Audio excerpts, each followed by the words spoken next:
कितने महीने से ये चल रहा है? 2.5-3 महीने हो गए। सिविल डिफेंस वाले कभी आकर आपको चेक नहीं करते? 10-15 दिन पहले आए थे, उन लोगों ने वार्निंग दी थी कि दुकान बंद करो भाई, ये काम जो है ना गैर कानूनी है, बंद कर दो इसको भाई। बताया था। हाँ, तो फिर कानून क्यों हाथ में ले रहे हैं, क्यों नहीं बंद किया? तो किधर जाएंगे, हम लोग गरीब बंदे हैं। यहाँ पे जितना आपका पेट्रोल पड़ा हुआ है, इस पे कोई आग बुझाने का आला, कोई हिफाजती इंतजाम हैं? नहीं, कुछ भी नहीं है। कुछ भी नहीं है। यहाँ पे कोई आग लग जाती है, कोई मसला बन जाता है, तो कौन जिम्मेदार है? हम लोग खुद जिम्मेदार हैं। कितनी एजेंसियाँ आपकी? ये एक ही 5 एजेंसियाँ नहीं है? एक है। बागा में नहीं है? नहीं, वो कोका किसी में और नहीं है? वो और किसी की। पाकिस्तानी चौक में नहीं है? कौन है आपका ठेकेदार, मालिक कौन है? वो बाजार गया हुआ कहाँ के रहायशी हैं आप? मनसेरा के। मंसूर का? इधर किसने आपको बिठाया है? बस आ गए हैं वैसे, आ गए वैसे। कोई है आपके पास इजाज़त या कोई चीज़ नहीं? नहीं नहीं है इजाज़त? नहीं किसने बिठाया, किसने? इंतजामिया नहीं पूछती? नहीं पूछते। सिविल डिफेंस वाले नहीं आते? आते हैं वो कभी कभी, आते हैं, पैसे लेकर जाते हैं, जुर्माना करते हैं। जुर्माना करते हैं। कितना जुर्माना करते हैं? 10-15 हज़ार। किधर है जुर्माने की कोई रसीद है पड़ी? वो भी नहीं है।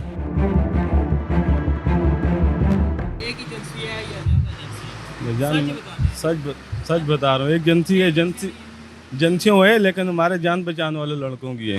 वो भी मंसूर के? हाँ, वही वो मनसेरा के, सारे जितने भी हैं वो सारे मंसूर? सारे मनसेरा के। कोई डील हुई है इंतजामिया के साथ, ये क्या चक्कर है? आप यहाँ पे आके क्यों भाईजान कुछ बस रोजी की तलाश में। रोज़ी की आप जायज़ रोज़ी चलाएं, आप लें, इनकी इजाज़तनामा लें, जो आपकी यहाँ पे अशिया ज़रूरी हैं वो रखें। सर इजाज़तनामा नहीं दे देना, क्या करें? इजाज़तनामा नहीं देंगे तो फिर क्यों कानून का हाथ में लेते हैं, गैर कानूनी काम क्यों करते हैं? सर वही बात है, बस रोजी के लिए तो करना पड़ता है ना, अभी क्या करें। आपके अच्छा, सामने यहाँ पे महंगाई, जितना आपके आपका सामने पेट्रोल सब पड़ा कुछ हुआ है, इस पे कोई आग बुझाने का आला, कोई हिफाजती इंतजाम हैं? नहीं, कुछ भी नहीं है। कुछ भी नहीं है। नहीं। अच्छा, सिविल डिफेंस वाले कभी आके आपको चेक नहीं करते? मैं बोल रहा हूँ, 10-15 दिन पहले आए थे, उन लोगों ने वार्निंग दी थी कि दुकान बंद करो भाई, ये काम जो है ना गैर कानूनी है, बंद कर दो इसको ये भाई। बताया था। हाँ, तो फिर कानून क्यों हाथ में ले रहे हैं, क्यों नहीं बंद किया? तो किधर जाएंगे, हम लोग गरीब बंदे हैं, आप बताओ। नहीं, गरीब बंदे, हम भी गरीब हैं, सारे गरीब हैं, ये इसका ये मतलब नहीं कि कानून हाथ में ले। अभी गरीब बंदा है तो डकैतियां करता रहे। डकैतियाँ तो खैर नहीं सर, आपके सामने क्या? 10-15 रुपये अल्लाह ना लीटर। करे यहाँ पे कोई आग लग जाती है, कोई मसला बन जाता है, तो कौन जिम्मेदार है? हम लोग खुद जिम्मेदार हैं। आप जिम्मेदार हैं कि जी। इंसानी जिंदगी ज़ाया होगी तो आप जिम्मेदार हैं। नहीं, अल्लाह करेगा नहीं होगी इंशाल्लाह। अच्छा, कितने महीने से ये चल रहा है?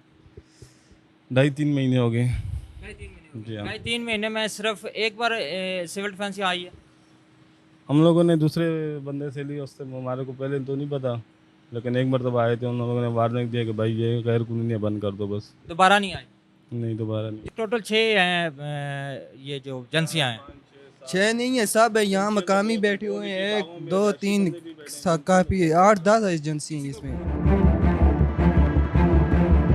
अभी हमारे असिस्टेंट कमिश्नर से बात हुई कि ये जो एजेंसी वाले हैं, जितने एजेंसी चला रहे थे, तो पता चला है कि एक इनका बड़ा डीलर जो यहाँ पे मौजूद नहीं, टैक्सला का रिहायशी है, जो ये 6 एजेंसियाँ चला रहा था, जिसने मुख्तलिफ मकामात पे बंदे बिठाए हुए हैं और 600 रुपये या 500 रुपये दिहाड़ी देकर उस एजेंसी पे जो लड़के हैं उनसे काम करवाया जा रहा था। उनको आज तो जुर्माना किया है, कुछ एजेंसी वाले भाग गए थे, कुछ को पकड़ के लेकर आए हैं। उनको जुर्माना करने के बाद उनसे एक एफिडेविट लिया गया कि ये जल्द से जल्द इस जो पेट्रोल है इसकी गैर कानूनी जो आप तरसील कर रहे हैं इसको बंद कर दिया जाए। अगर बंद ना किए तो दोबारा इनके खिलाफ इस्तगासा भी होगा, सील भी होगा और जो कानूनी तकाजे पूरे करने के बाद गिरफ्तारी भी अमल में लाई जाएगी। मज़ीद अपडेट के लिए देखते रहिए न्यूज़ अलर्ट।